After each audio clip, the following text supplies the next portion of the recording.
Hello everybody, my name is Chris and this is my review slash somewhat unboxing of the Galaxy Nexus on Verizon. So I took the sleeve off of the box because everybody's seen it before. You got the embossed Verizon and Galaxy Nexus, and on the back, actually, yeah, it's on the back, you can see Samsung. And what's included in the box, you can see the Galaxy Nexus itself, standard battery, wall charger, wired stereo headset, quick reference manuals, and the safety and warranty paperwork. And then you've got the box itself. Again, it's embossed with Galaxy Nexus and Verizon, and on the top you can see the Verizon LTE 4G. So you take it off, there's the phone. We'll get to that in a second.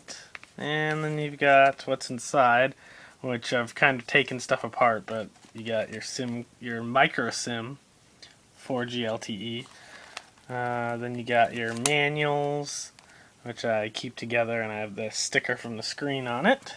And all the packaging for the battery and the cable, the USB cable, and the little USB powered jack. And I took the headphones out. They're the ones where you actually insert the little rubber stopper thing into your ear. They don't give you the different sizes.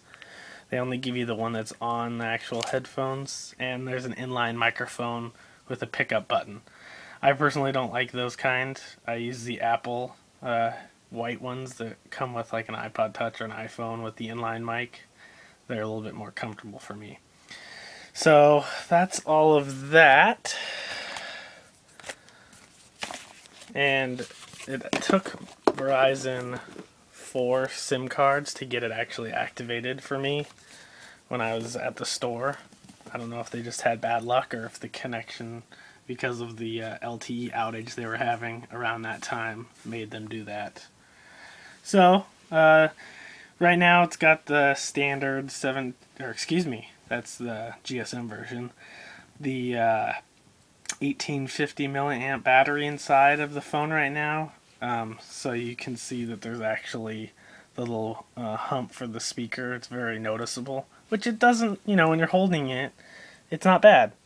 But I also have the extended battery, which is only 300 milliamps bigger.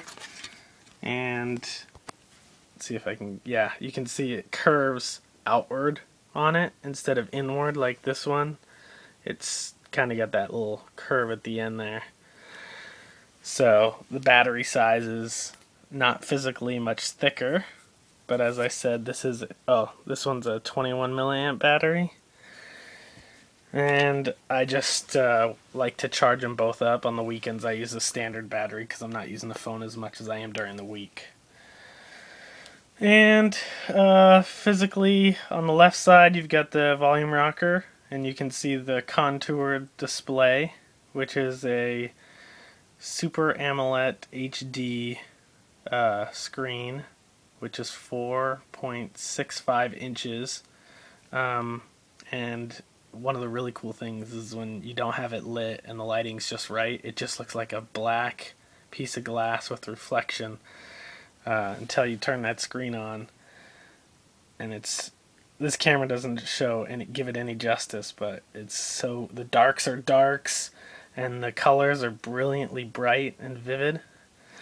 And on the right side you have the docking 3 pins there and the power button. Bottom, you have the mini USB and 3.5 millimeter headphone jack with a mic down there. And then on the top is nothing, but you can see right to the right side of the back cover pull-off area, there's a little microphone there for noise cancellation with a 5 megapixel camera with the LED flash. On the front, you have a 1.3 megapixel camera Front side does 720p video, back side 1080p video. Then the mic, or excuse me, the speaker is down on the bottom there. Which there's been, you know, people say it's too quiet, some people say it's just right.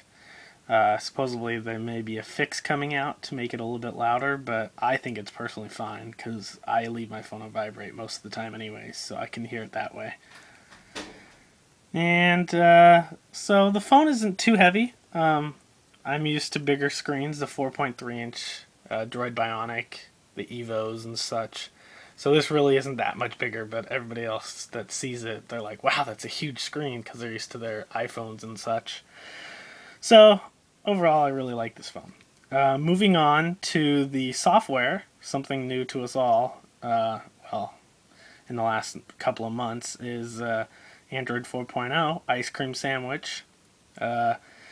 You've got, now you just have software buttons here that take up part of the screen compared to physical buttons that would be below the screen. So they're on screen most of the time, but if you're watching a movie or video, they actually disappear and the screen expands to the full capacity. And if you're doing some applications, they kind of minimize and fade away and you see 3 little circles. So it kind of takes away the distraction. So if you go into the camera, they just kind of fade away and then they come up as little dots. So you can still press them and they do what they're supposed to do. So that is that. Then other features of ICS, you know, you can pick up an app and drop it on top of another and it creates a folder just like that. And you can name it. And one of the big pluses to the camera, the only real plus to the camera, is 0 shutter lag. So when you take a picture of the cover, it's just that quick. Some of the downfalls to the camera is that it has to be pretty perfect lighting to get a good shot, but you're not going to be using this camera to do professional pictures, just to upload to Facebook and Google+. So for me, it does a great job. You have the Google search bar always at the top of the screen now because there's no search button. And